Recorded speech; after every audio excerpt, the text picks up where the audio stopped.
Assalamualaikum warahmatullahi wabarakatuh. Jumpa lagi di dalam kelas IPA. Baik, untuk hari ini kita akan melanjutkan pada bab berikutnya, yaitu bab 2 tentang klasifikasi makhluk hidup. Oke, untuk pertemuan pertama kita pada bab 2 ini akan membahas pertama yaitu tentang benda. Jadi umumnya nanti kita akan membahas tentang makhluk hidup ya. Jadi secara umum benda itu terbagi dua, ada benda hidup dan benda mati. Contoh benda hidup itu ada tumbuhan, hewan, dan manusia. Contoh benda mati adalah dikatakan benda mati adalah yang tidak memiliki ciri-ciri makhluk hidup. Oke, berikutnya adalah ciri-ciri makhluk hidup. Yang pertama ada bernapas, memerlukan makanan dan minuman atau zat gizi ya, berkembang biak atau bereproduksi, tumbuh dan berkembang, bergerak dan menyesuaikan diri terhadap lingkungan atau iritabilitas. Ya, atau peka terhadap rangsangan. Ya, ini peka terhadap rangsangan ya. Jadi kurang lebih ada 7 ya ciri-ciri makhluk hidup secara umum. Kita bahas yang pertama yaitu adalah bergerak. Jadi hewan itu, jadi kita manusia ini termasuk pada kategori hewan ya, memiliki namanya alat gerak. Ada alat gerak yang di darat, misalnya manusia menggunakan kaki, yang di air misalnya pada ikan menggunakan apa? Alat geraknya, sirip-siripnya, dan di udara misalnya burung menggunakan sayap. Kemudian tumbuhan itu bergeraknya seperti apa, Bu? Belum pernah saya melihat tumbuhan bergerak. Nah, bergeraknya tumbuhan itu bersama dengan proses tumbuh. Misalnya kalau kalian pernah menanam kecambah, ketika kalian membuat kecambah, kalian letakkan di tempat panas dengan kalian letakkan di dalam lemari, pasti arah tumbuhnya berbeda. Ada yang modelnya lurus-lurus, ada yang membengkok. Nah, itu dia pergerakan pada tumbuhan. Yang kedua adalah bernapas. Jadi reaksi respirasi ini proses bernapas ya, yaitu zat makanan yang kita makan yaitu C6H12O6 ditambah oksigen akan menghasilkan energi untuk tubuh kita plus karbon dioksida plus air. Makanya ketika kalian bernapas menghirup oksigen, maka yang kalian keluarkan itu adalah karbon dioksida dan uap air. Makanya kalau kalian mungkin ngomong ada yang sedikit muncrat-muncrat airnya, maka itu adalah H2O-nya. Nah, kemudian hewan dan manusia ini bernapas dengan hewan dan manusia ada yang bernapas dengan paru-paru, insang, dan trakea. Sementara tumbuhan bernapas dari stomata dan lentisel.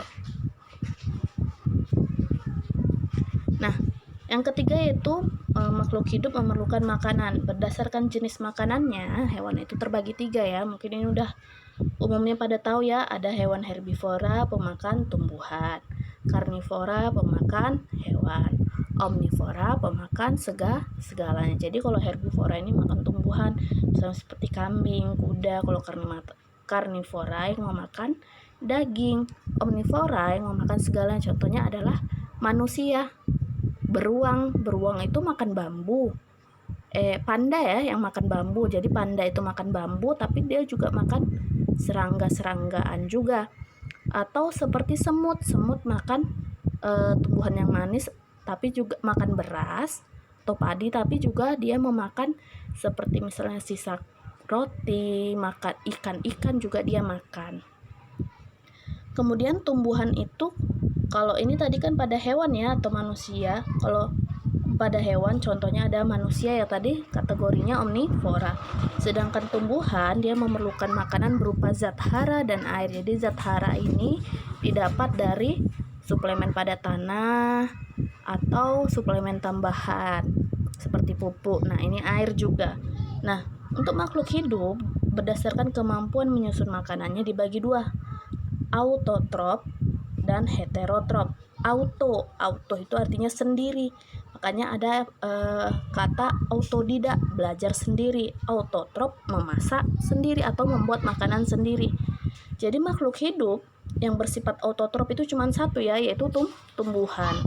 Dia mampu membuat makanannya sendiri, yaitu melalui proses fotosintesis. Kenapa cuma tumbuhan, Bu? Kita manusia bisa masak di dapur. Ya, masak di dapurnya kita itu asalnya dari mana sayurannya? Dari tumbuhan. Makanya hewan dan manusia itu termasuk di heterotrop, tidak dapat menghasilkan masakan atau makanan sendiri, memerlukan zat-zat dari makhluk lain.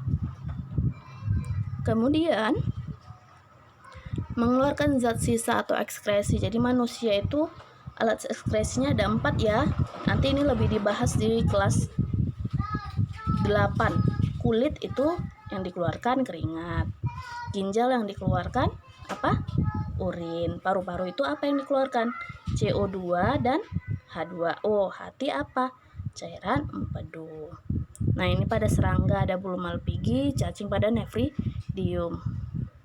Kemudian ciri yang kelima yaitu tumbuh dan berkembang. Beda ya antara tumbuh dan berkembang. Kalau tumbuh itu lebih ke perubahan ukuran tubuh yang bisa dilihat dan diukur. Contohnya berat badan, tinggi, atau ketebalan, dan bisa kembali ke dan tidak dapat kembali ke semula. Contohnya ketika kalian sudah tinggi 150 meter, nggak bisa kalian tiba-tiba besoknya berubah menjadi 100 meter, tidak bisa. Kemudian kalau berkembang ini proses kematangan organ tubuh dan proses menjadi kedewasaan diri. Kalau tadi yang tumbuh tidak dapat kembali, berkembang dapat kembali. Contohnya ketika kalian berjumpa dengan nenek-nenek mungkin ya, atau kakek-kakek orang lebih tua, maka sifatnya akan bisa kembali seperti semula, seperti anak bayi. Misalnya dia lebih doyan atau lebih suka makan bonbon, atau dia lebih manja, pinginnya diperhatiin, atau dia lebih suka merengek, seperti itu. Jadi sifat kedewasaan ini sifat berkembangnya manusia ini atau makhluk hidup bisa kembali lagi jadi sebuah siklus yang awalnya dari balita, anak-anak, remaja, orang dewasa, kembali lagi menjadi orang tua, dan kembali lagi sifatnya menjadi keanak-anakan. Jadi kalau tumbuh itu lebih ke ukuran atau penampilan fisik, kalau berkembang lebih ke sifat ya. Yang keenam yaitu makhluk hidup peka terhadap rangsangan. Jadi untuk hewan dan manusia itu peka rangsangan itu dapat diterima dari saraf dan sistem indera. Kalau pada tumbuhan itu namanya proses iritabilitas. Yang ketujuh ada mampu beradaptasi. Jadi tergantung guys, seperti kita ketika di daerah kutub, mungkin kita orang yang di negara tropis, mungkin untuk ke daerah kutub bagaimana cara beradaptasi kita?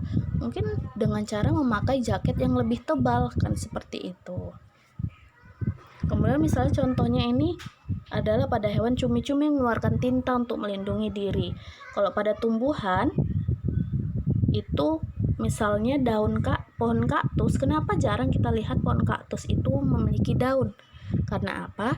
Jika pohon kaktus punya daun, umumnya kan kaktus ini tumbuhnya di daerah gurun ya. Jadi kalau misalnya kaktus punya daun, otomatis dia lebih sering mengalami penguapan. Kalau dia mengalami penguapan, banyak air yang terbuang. Nah, kalau banyak air yang terbuang, maka cadangan air untuk tubuh dia sendiri akan berkurang. Kemudian yang terakhir yaitu adalah berkembang biak. Jadi makhluk hidup itu berkembang biak dengan dua cara, generatif atau kawin, dan vegetatif atau tidak kawin, seperti itu. Untuk nanti penjabaran dari ciri-ciri makhluk hidup ini nanti bakal dikembangkan lagi ketika kalian kelas 8 dan kelas 9. Oke, sekian dari Ibu akhiri. Assalamualaikum warahmatullahi wabarakatuh.